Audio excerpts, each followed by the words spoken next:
40 minutes, and we can try to get some of the discussion going. Welcome. Okay, great.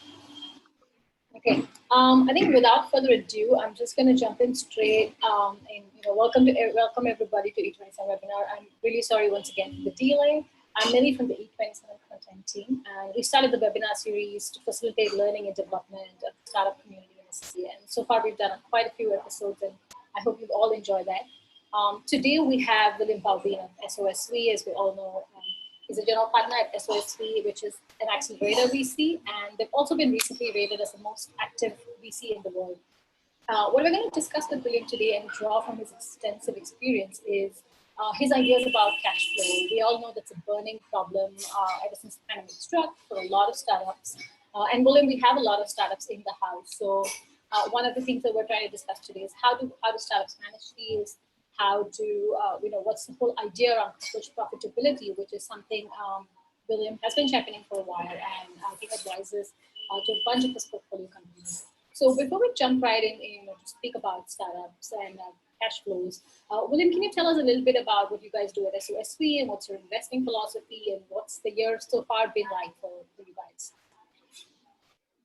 Yeah, again, thank you, and very sorry for the technical difficulties. I'm usually not used to this. So I'm joining from a phone. I don't really have a presentation, so apologies for that. So we're an early stage VC.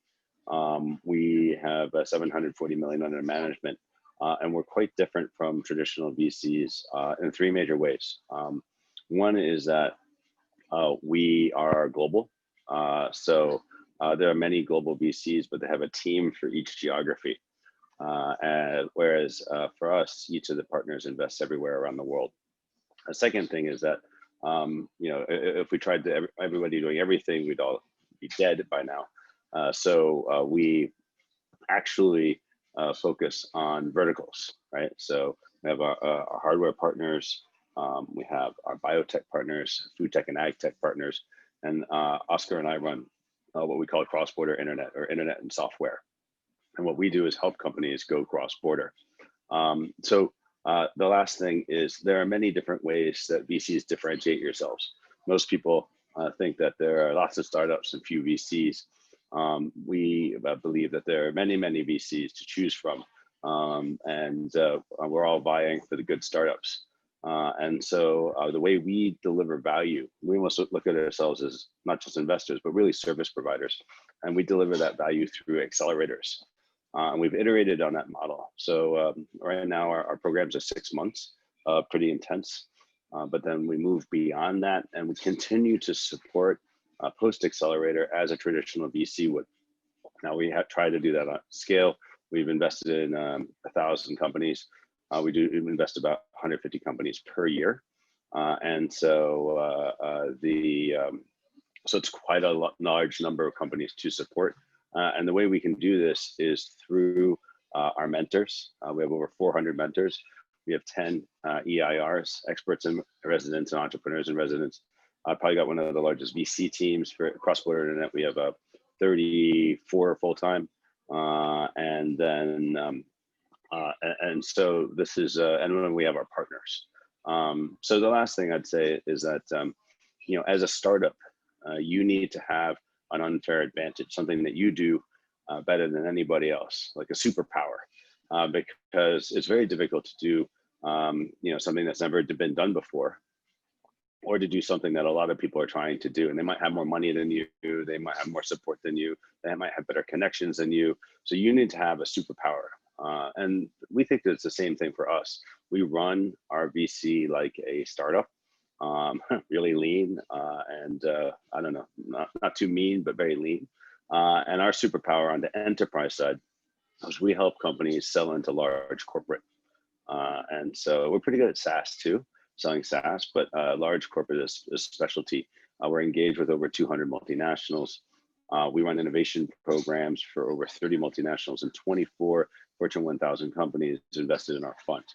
On the other side, on the consumer side, we're probably one of the most active investors in consumer internet, mobile in the world. And our superpower is we solve what we believe is one of the biggest challenges that early stage entrepreneurs have in mobile internet, which is user acquisition. because companies like Google and Facebook, control mobile advertising. The publishers don't really make very much money, and you, the app developers or service providers, pay a lot of money, and that's why Google and Facebook have such large market caps. So we actually cut them out, and the goal here is to give free user acquisition to the companies that we work with. And the way we do that is we help apps on one side partner with all the companies that the big internet guys are screwing over, putting pressure on, such as banks, shopping malls, online digital media, offline media, TV stations, cell phone brands, telcos, basically everybody who's under pressure. And we've spent 5 years building up a unfair advantage, a superpower, an ecosystem. Our Mox apps now have 60 million monthly active users. It used to be 60 million users, but monthly active users is a much bigger metric. And those apps all cross-promote each other. And then, of course, we have other partners. Like, we're pre-installed in every Samsung smartphone in Korea. We're in Samsung in India, and hopefully in other markets soon. So I'll stop there and kick it back. I do have some prepared comments that went along with a simple PowerPoint presentation, which is now somewhere. So if you want to do Q&A, you can, but I can talk a little bit about cash flow. It would be useful to understand whether the people here who waited 17 minutes for me, and again, apologize, are more on the early stage side or the late stage side, but happy to address both. Great. Thanks, William. I think without the presentation, we can still achieve a lot more of this session. And I've observed in most of your, you also mentioned that you guys even work as a lean startup yourself. So you've always been less in the operations, lower cost, reduce cost, which is quite the mantra for all startups these days. So just bring that into full cash flow context, right? How do you advise startups to manage that going forward and in the light of what's going on? Yeah, so I mean, a lot of times in early stage, in a downturn or even in good times, the only thing you really can control is how much cash you have in the bank, right? You can't necessarily control revenue. You can have a good idea about revenue, but you can't control it because that's in the hands of your customers until they actually give you the money. You cannot control investors. They come, they go, they say they're going to invest, and then they fuck off somewhere, right? You can't control whether they're going to back you until, again, the money is in the bank. So we take a pretty lean approach in that you have your core team, your co-founders, and they are compensated not by money, but by adrenaline and equity. So hopefully everybody's got enough to live on. People, if possible, should have enough to get shelter. We all wear a lot of t-shirts, so clothing and food. But beyond that, mostly the founders and the early employees are working for equity. And so how much does it cost to eat? How much it costs for living expense? And that's basically your base package. And then you take your cash and you divide, you get a monthly number, and then you take your cash and you put the monthly number into the cash, and that's how much runway you have. Now, we're big fans of lean startup, of experimentation, and what many people, corporates especially, but just many people all over the place, they really sometimes have difficulty with experimentation. So they take the traditional approach where you have an idea about something and you think, okay, this is a great idea, and then you build it, and then you sort of take it out into the market. And that's backwards. I spent 1.5 years of my life licensing Cartoon Network cartoons for China, not full-time, it was sort of a side hustle. And then I got the license, and then I realized why they licensed it to me. Because when I put it up on China online, no one watched it. No one gives a shit about Cartoon Network in China.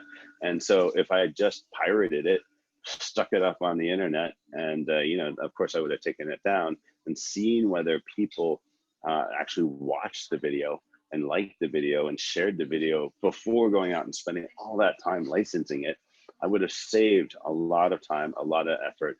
And so you need to do that sort of lean approach where you have an idea, you know, and ideas are like assholes, everyone has one. But the key is taking that idea and then trying it out, and not with a real product, but usually with a fake product. A lot of people say fake it till you make it, and you're not lying about what you're doing. To me, what that means is that you're experimenting, very light, very quick experiments, and it's a lot of work. But if you systematically try things, and then and you know, most of them will fail. But when you find something that works, then you have something that you can put resources behind. Then you have something that you can hire for. Then you have something that you can raise money for. The only time I believe that you should be raising money from anyone other than friends, family, and fools is if you can show that you can take $1 and turn it into more than $1. Now, if you're doing deep tech, or if you're doing something that takes quite a lot of development time, you don't have, you're not going to be showing revenue, right? But you can show traction, you can show progress in other ways. And again, it's not like you hire a huge team and then do the scientific paper. You do the scientific paper, you get it out there, then you do small lab tests. You prove that whatever it is works. And we're the most active investor in biotech in the world. And then you come to somebody like us, use our $5 million lab in San Francisco or a $10 million lab in New York. We give you enough capital to eat and clothe yourself, and you know, and for a crappy apartment shared with probably 5 other people in New York or San Francisco. And then you get something that proves that whatever your science is, whatever your deep tech is something that can really solve a problem. And then, okay, that's traction. Then you can take that in the market and raise a bigger round. So it's traction first, and whether that's revenue or users, or even just making sure that in a lab or with animal testing, that something is working. And then after you have traction, then you raise money. And so one thing that you have to, you know, balance is, do you have enough money to give you the time to deliver what you need to deliver in order to get the next amount of money, or to get to the revenue where you break even. So these are things that it's simple math, but it's very, very critical. And so it's, you know, it's very, very difficult to spend money you don't have. Going into debt for a startup is something I've done. I don't recommend it. And sometimes, you know, going into debt is a bit of a cop out, because you're basically funding something that maybe should not be funded. But if you have a series of tests, those tests give you actual data. That data is driving outcomes that are positive, and those positive outcomes will hopefully one day turn into money, or people willing to pay money for your help solving a problem that they have, or a challenge that they have, or an opportunity that's out there. Then yeah, go for it. And so it's I don't know, we kind of call it cockroaching. You know, the idea is like you're gonna get stepped on. Experimenting is painful, because it's not like you just get a failure once a month when you roll out something. You're rolling out something 5 times a week, and most of it's not going to work. But it's very light. You don't have to spend that much time, a lot less time than if you built an entire feature or entire product or entire system, only to find out that it doesn't work at the end of a month's labor. So hopefully that helps. Great. Thanks for that insight, William. And I like how you touched upon the bit of cockroaching, which, how I've understood it so far, is more about survival, right? I mean, the whole idea of why it's called, based on that, which now has just become ever so important during the pandemic. So what can, especially early stage startups, because we all know that we're still in this cash burning trend. I mean, in spite of this basic math being so important, we haven't seen the cash burning trend go down. So what do you think startups are doing wrong, A, in figuring out how they should get going, and B, how does the survival now come about to being now? It's become an essential skill. So how can startups make sure that they should at all times survive? So does that go back to the math itself to just get that right in the first place? Or? Well, I mean, yeah, on a regular basis, whether it's monthly or a couple of months or even twice a month, you need to take stock of where you are, where you need to be, and if you're doing the things that you need to do to get there. I mean, we use OKRs. We require everybody on our team and everybody that we work with to read Measure What Matters. It's a pretty light book. We recommend only reading the first 4 or 5 chapters, and then every month read another chapter, right? But it shows people how to use objective, which is I want to, and there's like a verb, like I want to deliver a product that helps employers save money, right? And so I want to deliver, return to our customers, whatever. And then there's a KRs, which is usually a numeric measure, a key result. So if I hit this, or if our team hits this number, okay, then there's no choice but to have achieved the objective. And it's pretty simple. It took me 2 years to get my head around it, but it's powerful, right? Because everybody's always very clear about what it is that everybody's focused on, where they're going, and the success is defined numerically. And now you can change these things all the time, but it also keeps you focused, because a lot of times, people get shiny object syndrome. It's like, or, squirrel. It's like, look, oh, there's something over there. Oh, there's something over there. And then like, oh, this investor told me I should do this instead of that. Well, I mean, again, focus is key. When you're a startup, you have limited resources. It's just 2 or 3 or 4 or 5 of you, and you have limited money.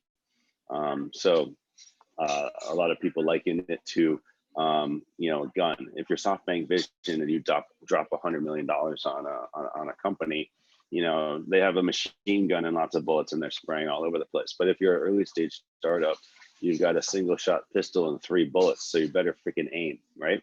And the best way to aim is to, instead of pulling the gun and shooting the bullet and hoping you hit something, line things up, prepare, work on your breathing, do all that testing, get the data first, so that when you finally pull the trigger, you can make that thing count, that bullet count. So I think the second thing to think about is, sometimes the market sucks. Like, we're one of the most active investors in travel in Asia, right? Well, we saw this shit coming. I lived through SARS before. I was doing tech investment during SARS before.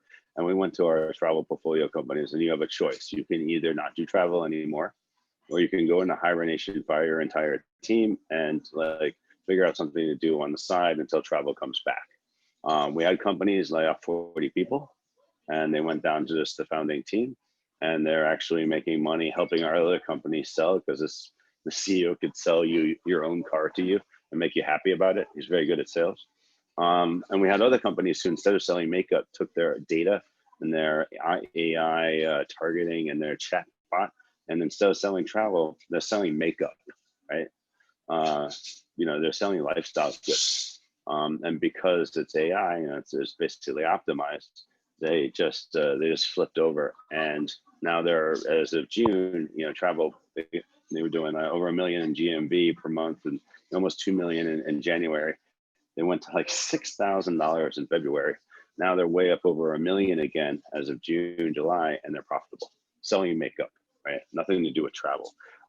So as early stage startups, you are actually having an advantage during tough times, because you don't have this giant infrastructure. A friend of mine, he just had to fire another 40 people, right? And it's really heart-wrenching. And then, it's very difficult to pivot into something completely different. But at early mid-stage startups, you can be a lot more nimble. And there are a huge number of problems that are out there, and that were created by, I don't know, the new, very much online world that we live in. So we had many companies. I wouldn't say pivot, because pivot implies you fuck something up, and that's not the case here. a lot, the environment changed. It's not something, it's not like you didn't execute, okay? But things change, and you need to be quick to find something else to do. Now, now we're 6-7 months later, things are starting to open up. But where startups can really take advantage of it is these changes.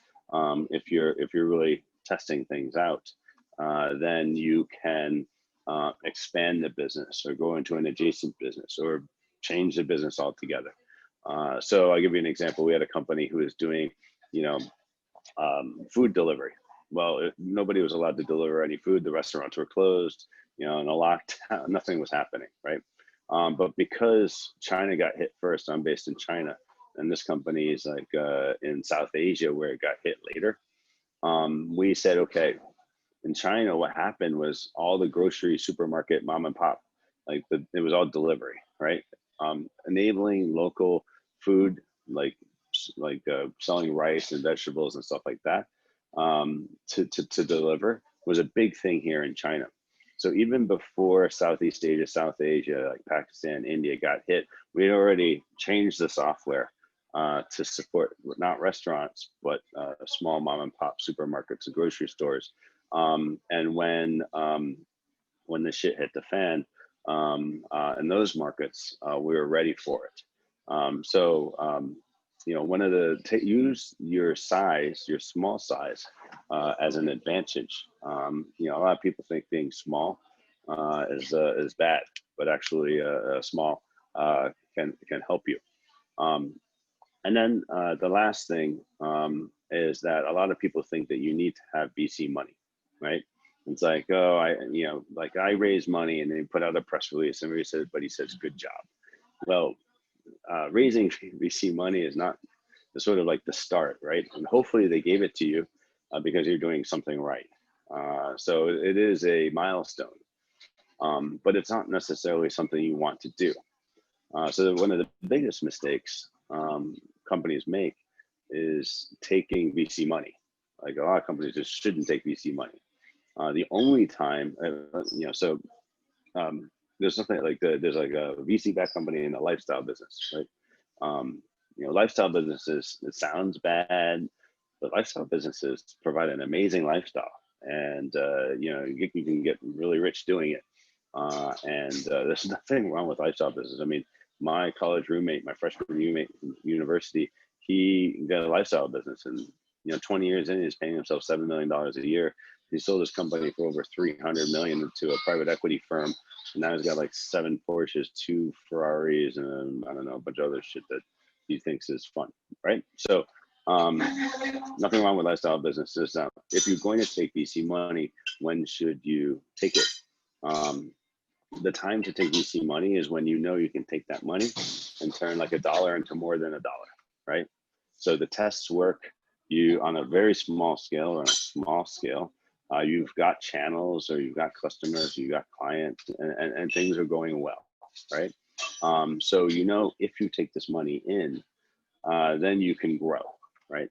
If you take money without knowing how to spend it, and that means putting $1 in and getting more than $1 back, you probably shouldn't be taking money. So we are all about traction first, fundraising second, right? Not a lot of people are like, I need to raise money and then I'll go do a business. No. You do a business and then it's growing. It could be still very small, but you're doing the business. And but until you have like customers lined up or clients lined up, or you have so much business coming in that you can't handle it all because you don't have enough people, okay, fine. Then you raise money, then you hire some folks. Then you invest in whatever you need to invest in. Okay, but until you are so stretched because things are working so well, you probably want to stay away from VC, because the problem with VC is VC will expect you to spend the money, over the next 12, 14, 16 months, and they want you to go like straight up, right? So the problem is if you hire all these people and don't go straight up, but don't miss your goal, then what will happen to you is what happened to Jack Ma. the investors will own all the company, and you'll be stuck pissed off with just 5%, which is what happened to him. So I mean, he took a bunch of money, he spent it all. Then the downturn hit, he got whacked. He had to fire half his team or more, and he took a lot of dilution from that, right? So one thing, you know, I worked on the Alibaba IPO. It's the one thing he kind of regrets is all the dilution he had to take. I mean, still one of the richest guys in the world, but he only owns 5% of his company. One thing that he's fixing with Ant Financial, because you know, it's more of that. So those three things to keep in mind. Thanks, William. I think it's a very valid point you brought out about, you know, when to start fundraising. And in that context, I'd like to bring up Romaine's question, who says, how long for a seed fundraising, 100 to 300K? Our startup is about to launch a beta version of the software. Should we keep focusing on clients, or fundraising could be an option before December? I mean, I know you've mentioned that gaining traction is important, but is there anything else you'd like to add for Romaine? Yes, so I mean, it's the easiest way to raise money is to raise money when you don't need it, right? So the idea here is, you know, a lot of people will. It's good to get in touch with investors and to give them regular updates so that they know you exist. And to, I mean, one of the things, and the easiest ways to figure out what a company is doing well is if they send out regular updates. Most startups, most humans do not report when things are going shit, right? So if you send out monthly updates in good times and in bad, that actually means you're investable. You're responsible to yourself. You're accountable to yourself. You're accountable to your network, your ecosystem, the people that you want to back you. So it's the biggest red flag if people stop reporting.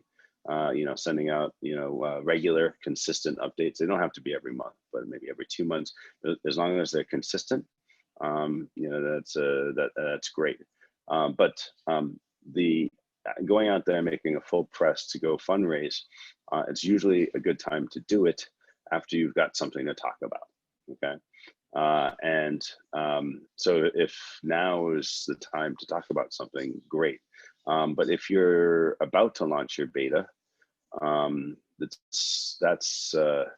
so I mean, if you're a games company, okay, it's a very good time to raise money before you launch, because after you launch, then your numbers are shit, and nobody will give you money.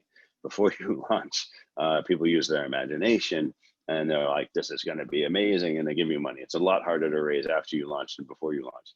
But if you're like a normal kind of startup, building a product or building a platform or something, a service, it's you need to have an angle. You need to have a hook. You need to have like a piece of traction to share. And so that usually comes after you launch the beta. And actually it might come like a month or two or longer after you launch the beta, because you know, usually there's some bugs and stuff that happens. But you want to, so if you can, you know, friends, family, fools, or other supporters who are investing you as opposed to your product now, and then you know, more professional angels or institutional kind of like semi-pro or pro angels or micro VCs after you have some traction to talk about. Thanks, William. Just on the same lines, but just another question that builds onto it. So is it the same for B2B enterprise startups? You know, what is the best time to raise a seed round? Okay, so you kind of have to define seed round. So in China, so seed round in China is actually larger than angel. Okay, so is this, you're talking about the thing that comes first, before angel or after angel? Seed round. Well, I'll just assume that I think it's before. Okay, fine, before, US style. Okay, so I mean, seed round is super early stage. Like there's nothing there. You're raising money because and the people are investing in you. People aren't investing in you. Like they're not investing in your company or whatever. They're investing in you and your co-founders. because it's seed. It's just like in the very, very, very beginning. Now, hopefully you'll already have a prototype or something up and running. Depends on what type of business you're in. But timing for seed round is you know, you should try and get as far as you can on your own savings, and you should have data at least. If you ever get a chance and you've never done a startup weekend or a lean startup machine or one of those 54-hour weekends where you go from ideation to research to mock-ups to going out and selling it in the market, you should. You know, I've done it. I paid for Lean Startup Machine to come to Asia. We sponsored it when I was at Synctel Innovate. And then we just invested in the founders of Lean Startup Machine. And there's also Startup Weekend, which is quite similar. So you can get a lot done in 54 hours, right? Especially when you have time pressure. So at the very least, you should have data. And if the data is telling you enough to give you confidence that you and your co-founders are going to dedicate your lives, your savings, the lack of exercise, sleep, and personal relationships with friends, spouses, families, partners, whatever, then okay, fine.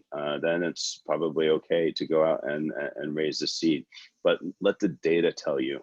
A lot of people who are entrepreneurs, and I did 2 startups, they get like really tied up on like, they get insomnia. Like, should I do this? Or should I do that? Or, is this the right move?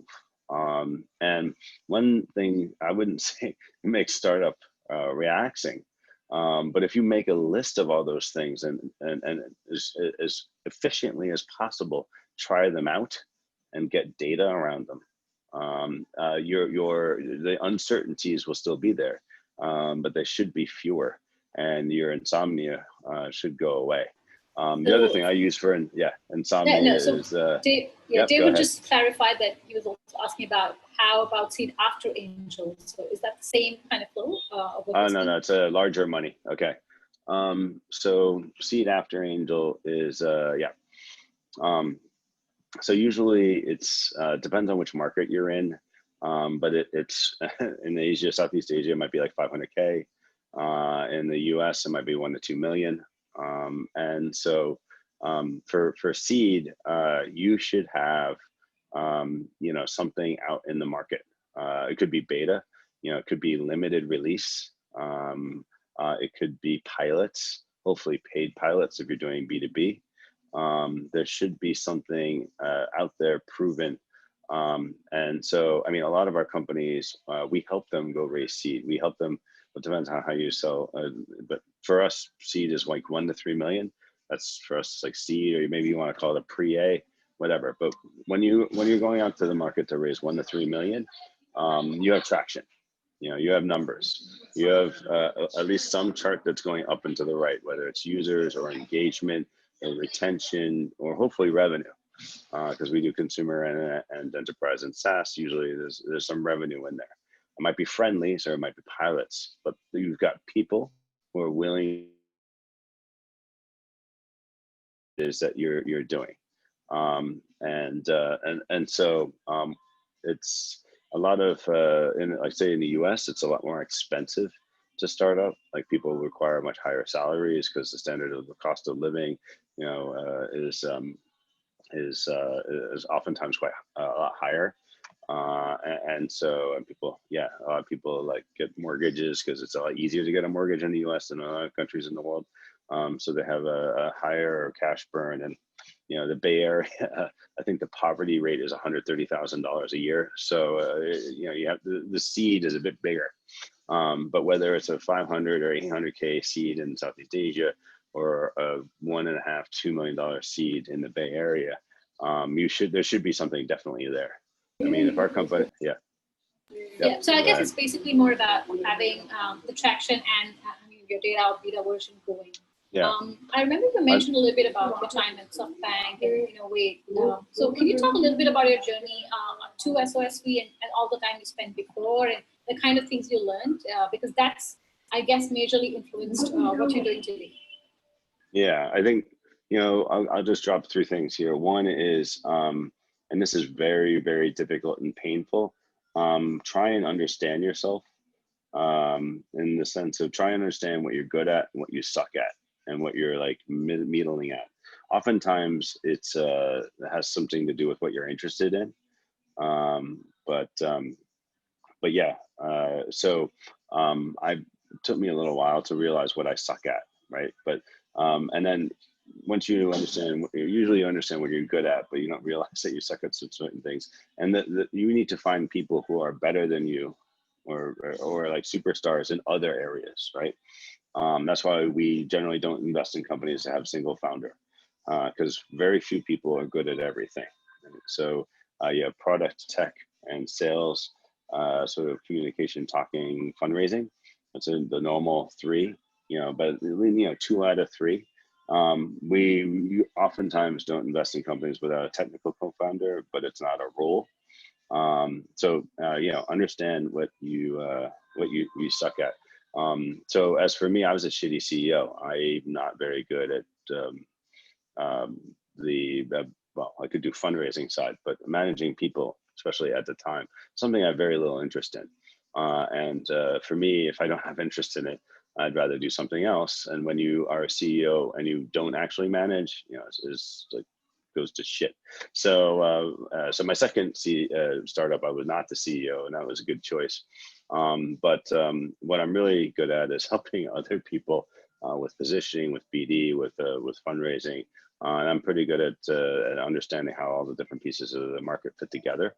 So I did 11 years of equity research, tech analyst.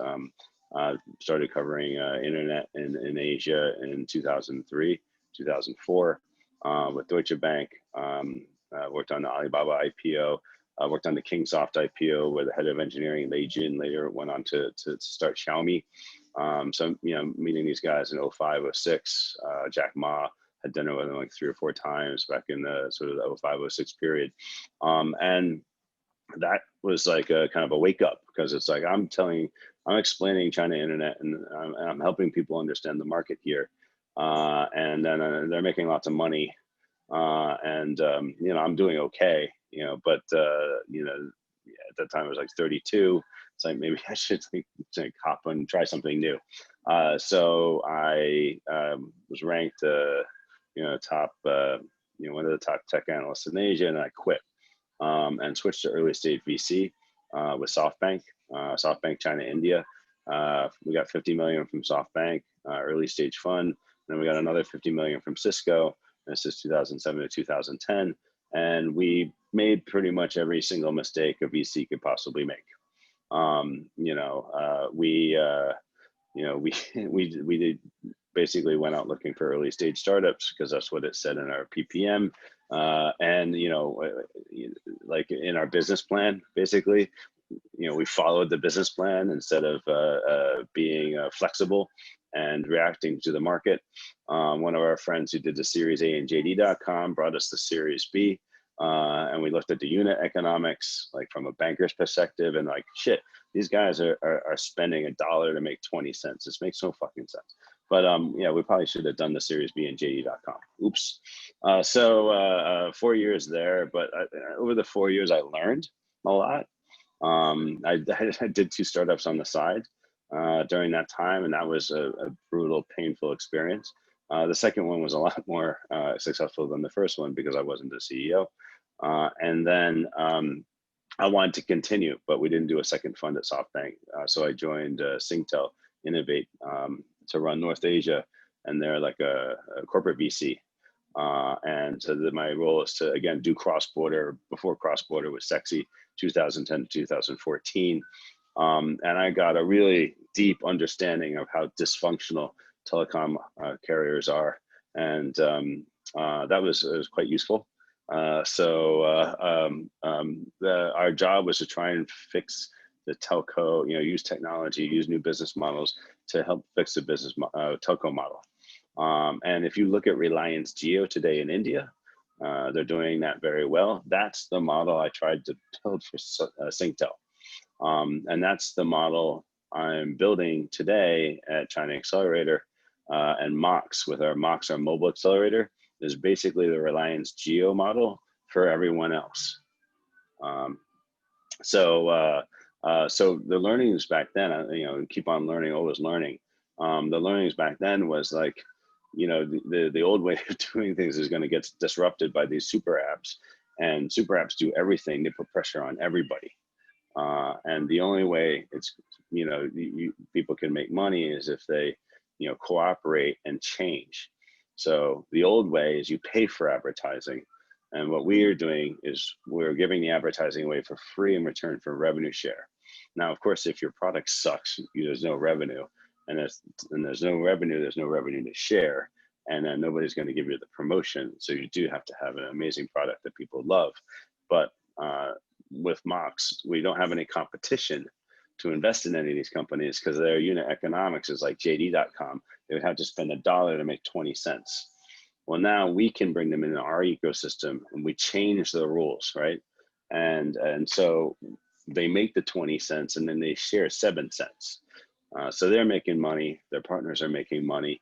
And the only people who are not making money are like fucking Google, Facebook, and 5 Chinese guys, which is probably the way it should be. I think we learned a little bit about, your success stories and journey as a VC, but as a founder, you said there were a couple of times you stumbled, and you gave the example of the Cartoon Network licensing that you're doing. So how did you cope up with those failures? I mean, as a founder, after you realized what doesn't work for you, especially the one with the Cartoon Network thing, how did you and your startup recover from it? Cartoon Network, we didn't. So yeah, I mean, yeah, I mean, the second one we got lucky. The first one was pretty much dead. So sometimes you learn. It's very with the cockroach thing is you don't give up, right? Startups who become successful are all cockroaches because they didn't get up. They didn't give up. They failed, and then at some point they succeeded. Now the problem is that there's a lot of startups that fail, and they just keep on failing. You can do the cockroach thing, but you need to have data telling you that you're going in the right direction over time. And if you're just going in the wrong direction over and over and over and over again, you should probably just kill the cockroach. Okay, because it's just bad for everybody involved. Yeah, killing, like admitting failure is not the most fun thing in the world. All of the partners in our fund, have had a success on the startup side, and I had a small one. But one of the things that we make sure that our general partners have had to do in their career at some point is to fire their entire team.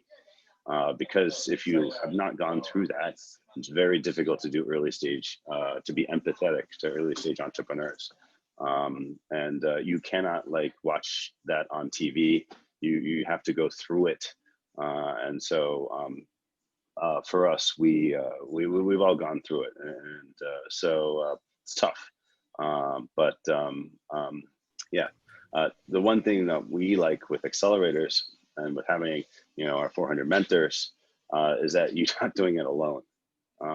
You're doing it with a community of people who have done it before, and they have context, and they also can provide sounding boards, psychological help. We've had, we're at least for this quarter, the most active VC in the world. Usually we're in like number 2 or number 3, but whatever. It's tough. We've had 3 of our founders commit suicide, and that's below industry average, and that's bad. That's so having that community support network and just keeping an eye on each other, very important. Yeah, I think I'm kind of second on that, and keeping this even mentorship as a trend that we've seen going up in the pandemic. It's totally called for. And now that you mentioned something so great, I know we're a little over time, but I'm just going to take this last question, which by Daryl, which says, "What are the similarities and differences in how a founder should allocate expenses or VC money received between a B2B and a B2C business?" Okay, so how do you allocate the expenses, or? Sorry, what was the last part? So how does the VC funding, if there is any similarity between how a B2B and a B2C receive and run it? Oh, how they spend it or how they receive it? They said, how should they spend it? Allocate expenses or the funding. Yeah, so the biggest challenge for early stage startups is, okay, you have a product that people like, or a service that people like, and both enterprise and consumer. And then how do you scale it up? I mean, oh, this is what we help with. We're a late stage, early stage investor. So we're post product market fit. All the companies that we work with are doing at least 10, 20K monthly net revenue. I mean, some 1 in 10 maybe will do something that's earlier stage than that, but they're usually doing somewhere between 10 and 60K monthly net revenue. And we're helping them either scale up in their own market or go to new markets. Because if you're in some tiny country in Southeast Asia, you might be the #1 player there, but it's not. You know, if you have aspirations to build a big company and change the world, you need to go to other markets. That's what we help with. So we spend a lot of time trying to help the companies that we work with understand marketing and sales. So sales for enterprise and marketing for B2C. So for B2C, as much as possible, cheat. You don't want to spend money on marketing. We've only seen, you know, we have like I have 70 companies that are in consumer, mobile, and we've got 2, and we're pretty good at this, by the way. We've got maybe 2 or ROI positive on advertising, on like say Google. It's you need to have a very, very, very special, differentiated, and somewhat, yeah, it's a not normal situation in order to actually be ROI positive for a lot of startup type products, right? Once you get bigger, once you get a brand, once you get some recognition, it becomes a lot easier to be ROI positive. But when you're coming out of nowhere, very difficult. So there's, you know, we use KOLs, we use partners, we use the Mox ecosystem to cheat and hack and try and get your customer acquisition as close to 0 as possible. But if you can find ROI positive channels, great. The problem is most of these channels don't scale. So you should be constantly on the look for different ways to market your product. And hopefully you can find some that actually can scale. The channel can scale. Like spending $10 on something, it works, it's great. But what happens if you drop $1,000 on it? Will you get the same result? Usually no. So keep that in mind. And so when you're going out to fundraise, you need to have multiple channels. Hopefully some of them are scalable, and some of the non-scalable ones might have like a 5x ROI. Like for every dollar you put in, you get 5 back. Some of the other ones that are more scalable, but you know, you put in $1, you only get $1.50 back, right? But when you're going out there, that's kind of how to think about it. On the other side, on the enterprise side, one of the challenges is sales. So oftentimes the only person who can sell is the CEO. Why? Because the CEO has been talking about it for the last year nonstop and has enough knowledge about their product, the problems, and the audience to be able to magically on the fly fix the presentation to try and get the sale. Is the CEO the only person who can sell? No, but you need to extract and suck whatever is in the CEO's brain. And then most CEOs, their job is to fundraise and sell, because usually the more talkative types in the company, right? You know, they don't actually manage anything. They just sell and get money. So that person's job is to suck all the crap out of their brain, turn it into a script, right? Turn it into something that can be taught to other people. Now, again, another challenge is when you're an early stage startup, people are oftentimes buying the product because of you, not because of the product. So it oftentimes doesn't make sense to hire a big sales force until the thing is basically pretty much bulletproof, right? Because most people can't sell a product that doesn't like sort of have a brand around it. They can explain it, they can give the pitch. It's very difficult until something has lots of case studies and is, you know, decent support and like a track record for like somebody coming in off the street to actually sell that product. So a lot of times what we do is we put support in around whoever the head of sales is, and let's try and make him or her more productive, right? So instead of hiring salespeople, you hire 3 people to surround the CEO to help him or her sell. And then when you start to hire salespeople, it's not like I hire salespeople, then they go sell. And it doesn't really work that way. You need to take a process-based approach to bringing those people on, and understand the limitations of your brand, the limitations of your product, and the limitations of the person, and also put that in the context of your target customers, because most startups where they fall down is when they start hiring salespeople that waste a lot of money, and that kills the company. Okay. Thank you, William. That has been extremely insightful. I know we're all overrun on time, but thank you so much for joining us, and thank you everyone for staying with us. We do have another webinar coming up with Zendex next week, where we're going to talk about how to use data to better target your customers and get more out of the customer experience with data. Also, once again, I would like to thank SOSV and William for joining us. I know you're at a train station and ready to take your first trip after the pandemic. No worries at all. Yeah, sorry. I just got back, actually. So far, so good.